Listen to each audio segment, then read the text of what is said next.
Welcome to Bizzleberry Support Champion Guide featuring Soraka, the Star Child.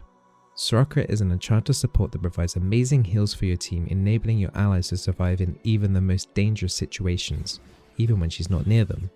And you best not get on her bad side, otherwise she will silence you pretty quickly. Yes, that was a banana. No one expects the banana. Soraka's passive Salvation gives Soraka bonus movement speed when moving towards allies champions below 40% of their maximum health. This will help you get to allies in crucial need of assistance swiftly. Every step, a new journey. There is an arrow indicator near your champion of the direction of the ally in need of assistance. Soraka's first ability is Star Call. Soraka calls down a star, dealing magic damage and slowing enemies by 30%. If Soraka hits an enemy champion, Soraka gains Rejuvenation.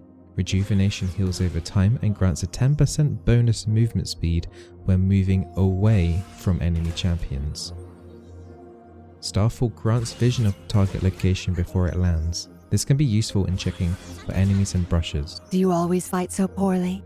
Soraka's main ability is Astral Infusion. Astral Infusion heals a target ally at the cost of 10% of her maximum HP. Soraka is unable to use Astral Infusion on herself. You cannot die to casting too many Astral Infusions. If you have the Rejuvenation buff, when you cast Astral Infusion on an ally, they will also receive the Rejuvenation buff. Equinox is Soraka's main consistent harass tool in lane due to its massive AoE and instant cast. Equinox instantly silences enemy champions' hit and leaves a zone on the ground. If an enemy champion is still in the zone when the duration ends, the champion is rooted and takes bonus damage. It is a good idea to overlap Equinox over already CC'd targets to ensure they are unable to escape with abilities, and also prevents them from using the summoner spell Flash. Wish is Soraka's ultimate. Wish is global, so will heal every ally on the map. Wish's heal is increased by 50% on targets below 40% of their maximum health. You can also use your passive indicator arrow to know if nearby allies are under 40% HP. Such hatred in their hearts. These are my recommended runes for you to try out when playing Soraka. Start off the sorcery as your main tree, and then as keystones, Summon Area will give you decent harassment in lane while giving your squishy targets a little bit more of a shield buffer or mitigating damage. Mana Flow Band is a solid option as well to take in lane to increase your mana regen so you can keep harassing and healing during the laning phase. An alternate option could be if playing against double AP mage bot side, could be a Nullifying Orb as well to help give you a little bit more security in lane to make sure you don't die. Next we have Transcendence. That will push your cooldown reduction to 40% much earlier, and if you do consistently buy items that have cooldown reduction, that cooldown reduction will also be converted into AP. Alternate option here as well is Absolute Focus. That will give you increased AP as long as your HP is above 70%. Absolute Focus can be a good rune to take if you are confident that the enemy cannot harass you, and so that you can consistently land Starfall to keep your HP above 70% so that your heals and your extra damage will be stronger there as well on the Equinox. Finally, in the sorcery tree we have Gathering Storm. Gathering Storm gives you a lot of consistent damage and scaling throughout the entire game. The longer the game's going on, the more AP that you will receive. Currently games are ending roughly by about the mid 20-minute mark, which is giving you an extra 24 AP, which is okay. Other rune options here as well are Scorch. Scorch will give you a minor extra harassment on spells that you land during the laning phase, however the damage currently is fairly poor. Another option as well is Water Walking if you are possibly duo with your jungler, and then you can help rotate around the map a little bit quicker, and also you will have extra AP as well when you're fighting in those river fights for Dragon, Baron and Scuttles. Resolve is my recommendation for your secondary runes, and those are being Revitalize and Bone Plating in that tree as well. Revitalize is a standard rune to take on a lot of enchanters and will also increase your heals and your shields by 5%, and if they're below 40%, your heals get increased by a further 10%, and this scales quite nicely with Wish, your ultimate. You have a couple of options here as your second resolve keystone. Bone plating is a good idea against if you're concerned about being CC'd, and then that will help mitigate some of the damage there. Another option is second wind as well. That will also scale slightly from your revitalize. And if the enemy has just like a standard harassing lane, second wind can give you a little bit of extra sustain during that laning phase as well. Now in terms of stat runes, I would highly recommend double adaptive force, and then with the defensive stat rune being decided based on what they have on the bot side. So if they're double AP bot side, I would recommend that you go magic resistance. If their AD carry looks like the most potent, I'd recommend armor.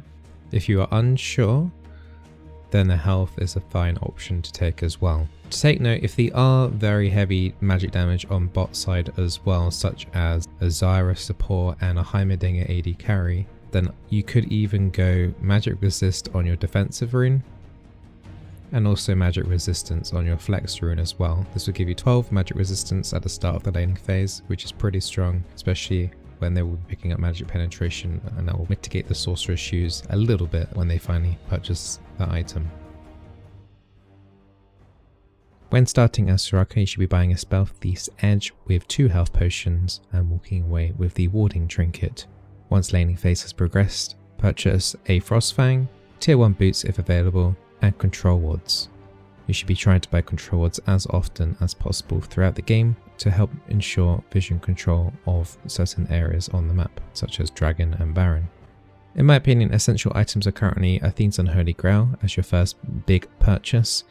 This item has insane extra healing, and when you do damage to enemy champions, your next heal will be buffed by a considerable amount.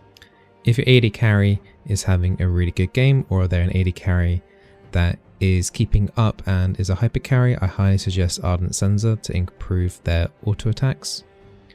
Otherwise, a more safer option would be Redemption. That way you can heal up your whole team by a fair amount. In terms of boot upgrades, my favorite is Merc Treads to ensure that if I do get CC'd, then I can get out of that situation quite quickly. Ninja Tabi against a full AD physical damage team composition is also a viable option, or mobility boots if you are very keen in rotating and moving around the map. Slightly more aggressive items as well could include Twin Shadows. Twin Shadows will allow you to catch enemy champions that are running away. This can be useful when your team lacks an actual engage. In the protective items, we have a Mycals. That is also a very good item against 1 CC. So say for an example, the enemy has 1 CC that you're particularly scared about, such as an Ash Arrow. Using that is effectively a cleanse for whoever gets hit by the arrow. Against AoE compositions, preferably Mage AP compositions, you could buy a Locket to enhance not only your own magic resistance, but to also mitigate some AoE damage coming through with the shield. Or against full AD compositions, you can also buy a Knight's Vow to be a little bit more tankier as well and get some other form of healing onto yourself.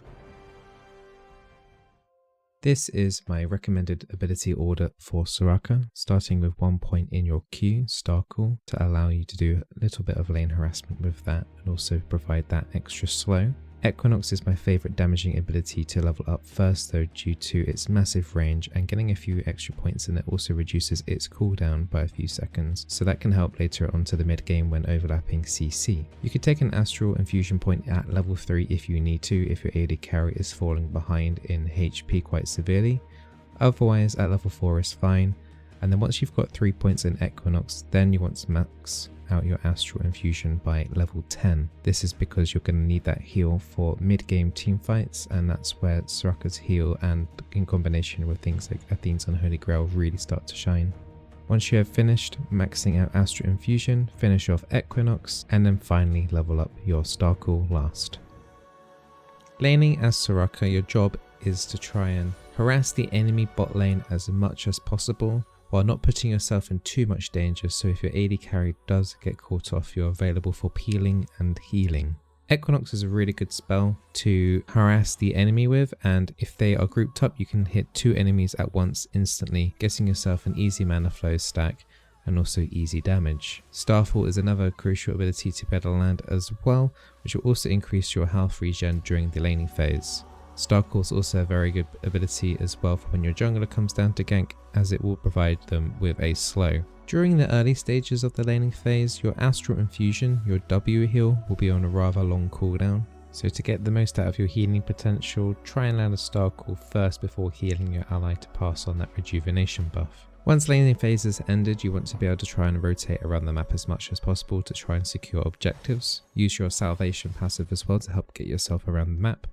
And also try and save your silence as a tool to ensure that if the enemy does overextend, or during a CC, they get caught out and unable to use any abilities to prevent your own team deaths, and also to prevent them from escaping as well. For peace of mind. If you do find yourself getting caught out, bear in mind Soraka is extremely squishy, so don't hesitate to use your summoners as quickly as possible. I personally also like to go Barrow or Cleanse in some situations on bot lane as well, but that's up to your discretion. When running away from the enemy, try and land a Starcall, your Q ability, as quickly as possible, as you will get that movement speed bonus when running away from enemy champions. If you are looking like you're in a particularly bad spot, don't hesitate to use your wish earlier rather than to try and bait out the extra heal when you are below 40% HP. I hope my Soraka guide has helped you out. If you guys enjoyed this, let me know in the comments section below. Don't forget to press that subscribe link above as well. And I will continue making these sort of champion support specific guides as a series. That's currently the plan, and also I will be working on a macro guide as well that will help towards warding and what to do in terms of the game. While you're waiting for those videos as well though, I have videos on how to play support, which is another general across the board view of the support role, and also I have tier lists as well, so you're up to date as well on what to play in what patch.